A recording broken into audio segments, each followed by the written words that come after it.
कभी ये सोचा है कि किसी बड़े ऑर्गेनाइजेशन में, मान लीजिए कोई स्कूल है या कोई ऑफिस, एक ही सूचना सब तक एक साथ, बिल्कुल एक ही रूप में कैसे पहुंचती है?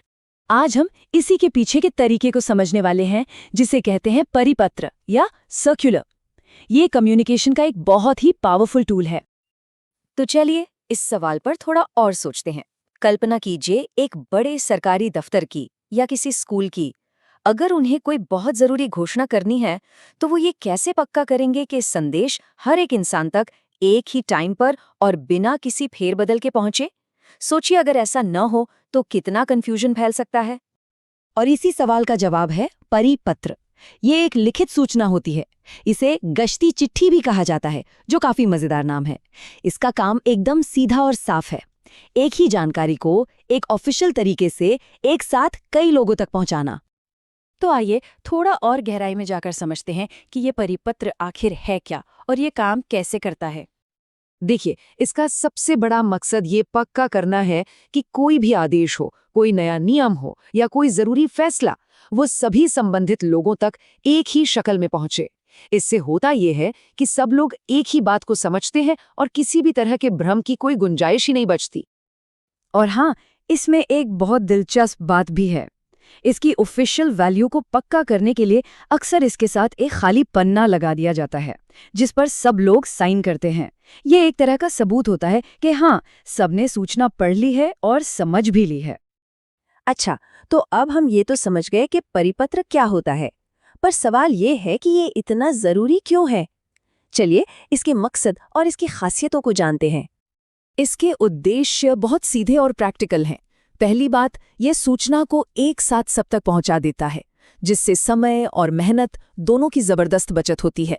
और दूसरी बात, ये किसी भी आधिकारिक आदेश या फैसले की घोषणा करने का एक स्टैंडर्ड और भरोसेमंद तरीका है। इससे ट्रांसपेरेंसी भी बनी रहती है। देखिए, एक अच्छे परिपत्र की कुछ खास पहचान होती हैं।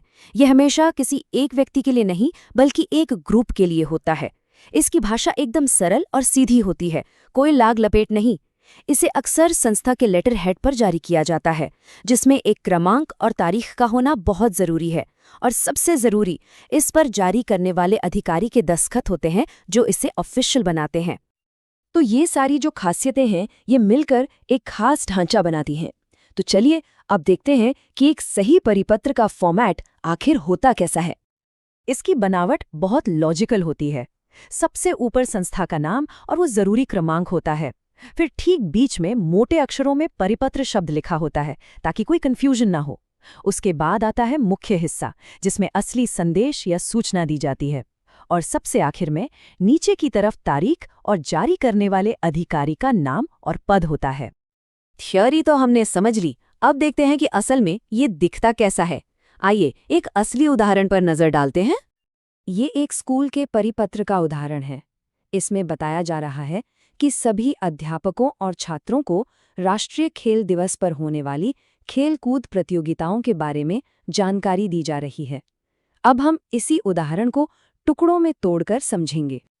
ठीक है, तो चलिए अब इस उदाहरण के हर हिस्से को और करीब से देखते हैं और ये समझते हैं कि ये हमारे सीखे हुए फॉर्मेट में कैसे फिट बैठता है। सबसे पहले आता है इसका हेडर, यानी शीर्षक वाला हिस्सा। सबसे ऊपर हम संस्था का नाम देख सकते हैं, राजकीय उच्च माध्यमिक विद्यालय, और इसका एक सीरियल नंबर है, यानी क्रमांक 2025/45। इससे तुरंत पता चलता है कि ये कहाँ से आया है और इसे रिकॉर्ड में रखने में भी मदद मिलती है। इसके बाद एकदम बीच में बिल्कुल साफ साफ इसका टाइटल दिया गया है, परिपत्र। इससे कोई शक नहीं रहता कि ये किस तरह का डॉक्यूमेंट है। फिर आता है इसका सबसे जरूरी हिस्सा, यानी असली संदेश। इसकी शुरुआत होती है सभी अध्यापकों या छात्रों को सूचित किया जाता है इससे, और ये साफ साफ बताता है कि राष्ट्रीय खेल दिवस के मौके पर प्रतियोगिताएं आयोजित की जाएंगी। और आखिर में इसका समापन, यहाँ तारीख यानी तिथि और जारी करने वाले अधिकारी का पद, प्रधानाचार्य, दिया गया है। यही हस्ताक्षर और तारीख मिलकर इसे एक मान्य और आधिकारिक दस्तावेज बनाते हैं।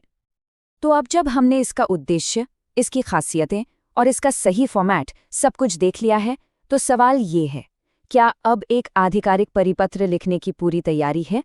याद रखिए, ये सरल सा दिखने वाला डॉक्यूमेंट किसी भी संगठन में साफ, असरदार और पारदर्शी कम्युनिकेशन के लिए एक बहुत ही शक्तिशाली औजार है।